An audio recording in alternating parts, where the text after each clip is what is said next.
min hjerne har et eller andet. Hver gang jeg ser øjenbryn på en pige eller en dame, så kan jeg ikke lade være med at tænke på, hvorfor en kønsbehøjning hun har.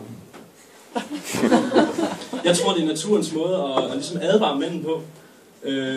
Er hønnen plukket, eller kridtet op med kunstig farve, eller er vi på vej ind i Smaugs ensomme bjerg, farven ligger gemt i smykkerne.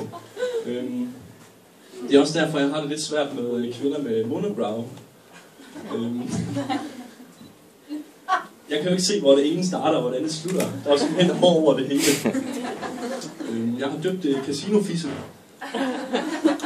Det er en slags omvendt roulette, hvor du ikke ved, hvilken farve du spiller på. Og du har heller ikke lyst til at få indsatsen 35 gange igen. Jeg var i Karvad med en veninde for nylig. En af de fordele, vi har i at bo i kollektiv. Og vi har en ølmad, og det er skide hyggeligt. Fine øjenbryn, by the way. Lige pludselig så får jeg bare lyst til at hælde den her øl ud over hendes bryster, og jeg ved ikke helt hvorfor, hvor det kommer fra. Jeg er jo en gentleman, så jeg spørger jo, jeg må ikke lige hælde lidt øl over dig. Så nej, det har jeg ikke lyst til. Det er jo lækkert. Kom nu, det må du ikke. Og det var jo af mig, jamen det er noget seksuelt. Jamen så må du godt.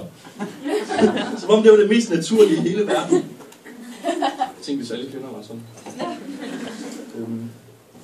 Så har jeg også undret mig lidt over nogle produktnavne. Forleden stødte jeg på noget, der minder om et studenterbrød. Med brun krømmel på. Og det hed så Nougat-måtte. Min fantasi. Jeg regner ikke med, at hende sygeposteren, der har fundet på det navn, hun plukker sin øjenbryn. Så et andet navn, jeg blev mærke i, det var noget kosmetik, tror jeg. Deep Penetration Mask. Jeg kan ikke lade være med at forestille mig sådan en kvinde, der bare smører et eller andet creme i hovedet. Det troede jeg ikke, de ville betale for. Så jeg er blevet selvdonor. Og når man er det, så skal man udfylde et tilbagevendende medicinsk socialt spørgeskema. Medicinsk og socialt. Altså, hvem har du knaldet siden sidst, som du ikke ved, hvad fejler? Og det er lidt ligesom at sidde til sådan en omvendt optagelsesprøve til et reality-program. De spørger selvfølgelig, om du har byttet penge for sex eller stoffer, om du har født børn, eller din kæreste har, eller hvad du nu. Om der har været aborter, eller du har brugt steroider, eller misbrugt receptpligtig medicin. Og man har en eller anden fornemmelse af, at hvis jeg kommer til at svare ja på de her spørgsmål, så er jeg garanteret et afsnit i De Unge Mødre, eller en forlængelse op.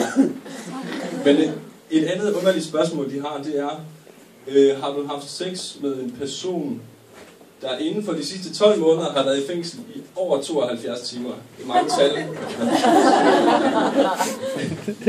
Jeg kan ikke lade være med at tænke på, hvad sker der i time nummer 73, når man er i fængsel?